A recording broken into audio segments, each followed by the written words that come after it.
It has already, I mean, this is just a lot. It's a lot, guys. Google, Google, Google. Cooper, Cooper. Are you ready for this?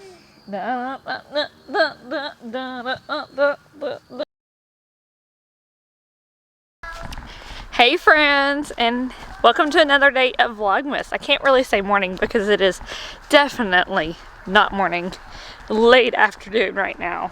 But I've had a pretty productive morning already and I'm ready to share it with y'all. First, I want to apologize by not really filming our shopping experience yesterday. The mall and everywhere was super crowded with Christmas shoppers, so I just did not bring the camera out. And then by the time we got home, it was dark. We were exhausted. Declan had already fallen asleep, so I didn't even show y'all what I got him. But it's still all in the truck like this. But today is not about Christmas. I just wanted to go ahead and get that out of the way before I forgot. Today is about planning out my spring garden. I'm so excited to finally be able to plan out an actual garden, guys. Yes!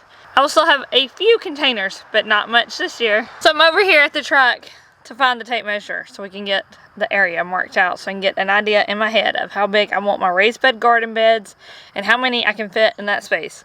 Because I have a lot of seeds for a lot of stuff to grow. Got the tape measure. Let's get started. Come on. The girls' due date is tomorrow.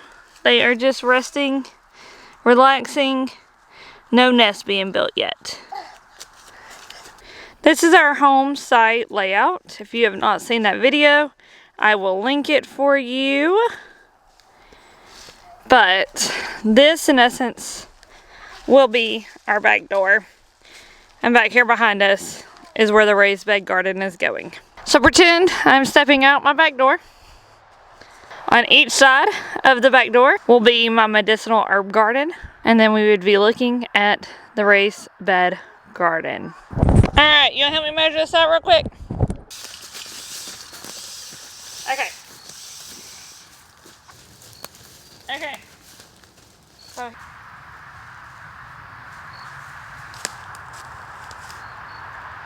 I am kind of doodling out where I want my raised bed gardens to go. So I have 50 feet backwards of garden space. How long should I make my raised bed garden beds? But I wouldn't want them very wide because I want to make sure I can reach all the way across. How long is my arm? About 2 feet maybe? What are you doing, child? So I'd probably do them about 3 feet wide. I went through this morning, this is why it's a late afternoon, and wrote down all of the garden seeds that I currently have, organized by type. That's a lot for my first like huge garden. I have a lot of seeds, and I don't even have all of them that I want. I don't have jalapeno pepper seeds. I don't have them. So those are something I will need. My okra is not even listed on here because I only have a few okra seeds. So I got to get more okra. I need them. And I don't have them written down that I need them. Okay. And so then I also sat down this morning and went through and figured out, this is my planner by the way, went through and figured out my last frost date, my average last frost date for our area.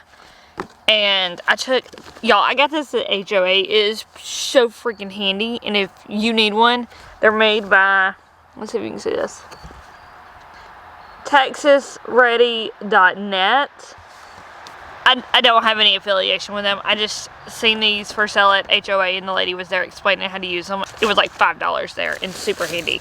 It has the list of the vegetable types and it lists the secondary uses. So if it can be also used as like a medicinal plant, it'll say that here.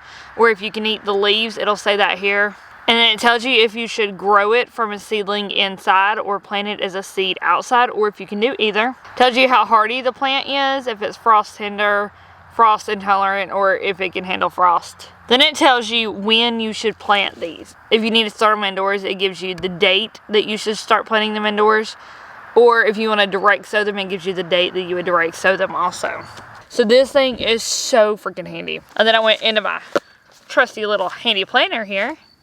And I found my average frost date, which for us here is April 12th is what they're predicting. So then I wrote out my average frost date, and then I counted back, so weeks to average frost date, and I went back all the way to February, and then weeks after average frost date, and I went forward, I think, until May. And I put how many weeks it was on here. That way it's a quick look at my calendar. And then I went into the actual date. Like this one is 2 weeks after my average frost date. Can y'all see that?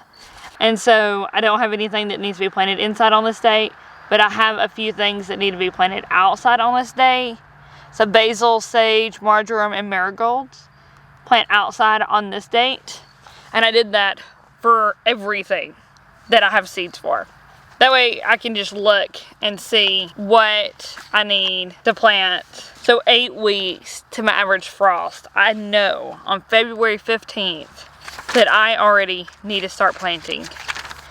And on February 15th, I will start tomatoes inside and my muscadine and hyssop outside. I've already got everything all figured out. I know it's only December, guys, but I start planting in February. What? We're hoping to have ground broke and be putting in a house, so I need to get organized now while I don't have a whole lot of crazy stuff going on. So we're getting our garden beds figured out. And then I went through and figured out what needs a trellis and how many of each type I have. So like cucumbers, I have 3 different types of cucumbers, and pole beans, I have 6 different types of pole beans, and these all need trellises. And then I started researching what can be companion planted together based off what needs a trellis. Because in my raised beds, I'm going to be putting, where these 2 beds are together, trellises that go over them. And so I need to know what can be planted in this bed while I plant like my pole beans on this trellis. So I went through and figured out what goes good together for companion plantings and what doesn't. There were a few things that I read that you should not plant together ever. And so I marked those out. And then I marked what could go together and what makes a great combination. Now, a lot of these are like herbs and flowers, and those will also be in my medicinal garden, but I will put basil in my tomatoes and stuff like that because it's said to help the flavor of them. And then there are a lot of herbs that you can plant in your vegetables that will keep bugs away. So those will probably be planted both in my medicinal garden and out in my regular garden, just sporadically throughout. It has already, I mean, this is just a lot. It's a lot, guys. To get ready for your first real garden season on your homestead property is a lot of work.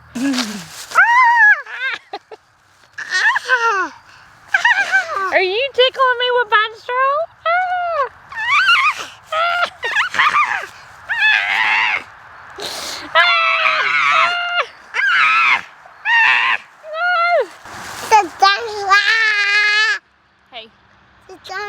We still do not have our septic permit, so that's also holding us up. We can't really get started building our raised bed gardens because we don't know where they're wanting to put the leach field for the septic. We have a spot picked out.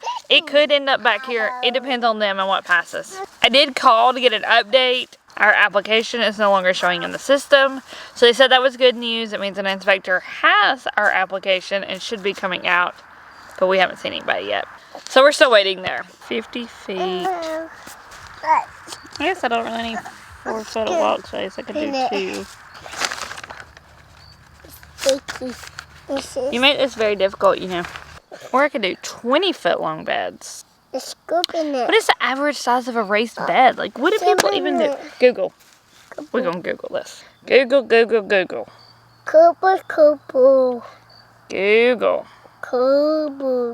Okay, Google says raised beds are generally 3 to 4 feet wide by 6 to 8 feet long.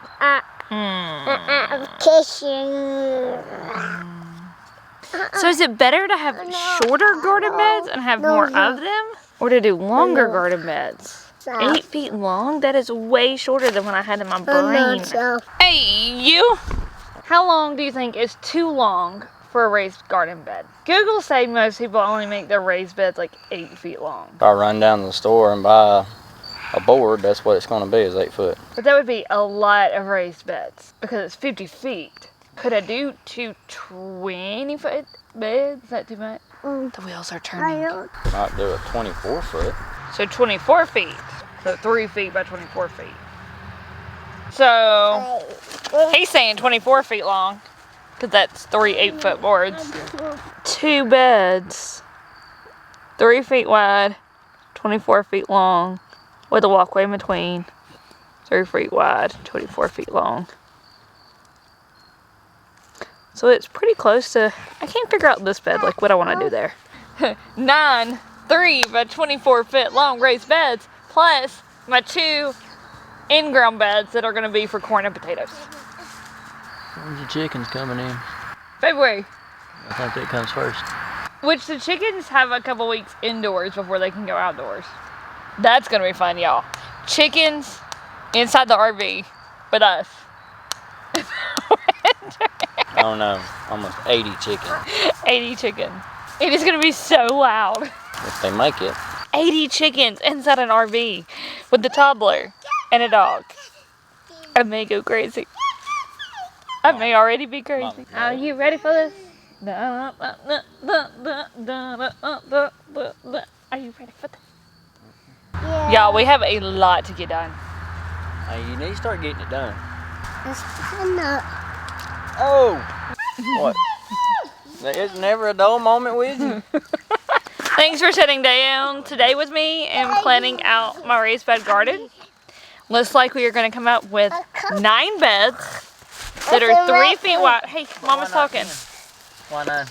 Because I have a table that's going in the tent spot. Eh?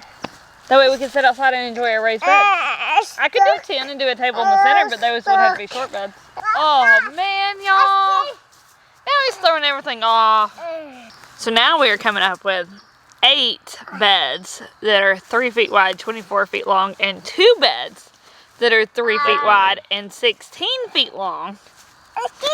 And move the table to the center of the garden instead of at the front of the garden. Because Kenneth said, why not just do 10 beds? You got you. I think I got you. I think I got you. Y'all, this is how everything goes with us. It's just like, sit down, figure it out, change it. Sit down, figure it out, change it. Sit down, figure it out, change it.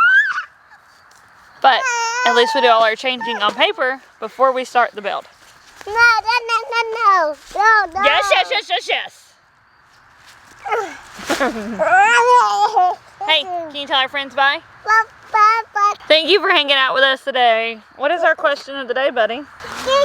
Since we're on the garden theme, what is your favorite vegetable to go with Christmas dinner? Kenneth, what is your favorite vegetable to go with Christmas dinner? My favorite vegetable. Yep, to go as a Christmas dinner side. Potatoes. Potatoes.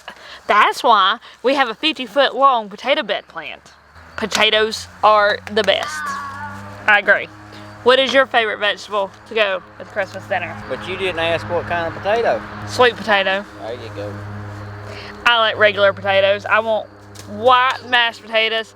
Kenneth likes sweet potatoes covered in syrup. Mm-hmm. If you throw nuts and marshmallows in there, he's super happy too. Hey, we do it. Dude, we've been together almost 10 years. I didn't need to ask what your favorite potatoes were. Dang. She knows me a little too well. Have y'all started your garden planning yet? Spring is a-coming. Y'all have a great day, and we will see y'all tomorrow. Bye now.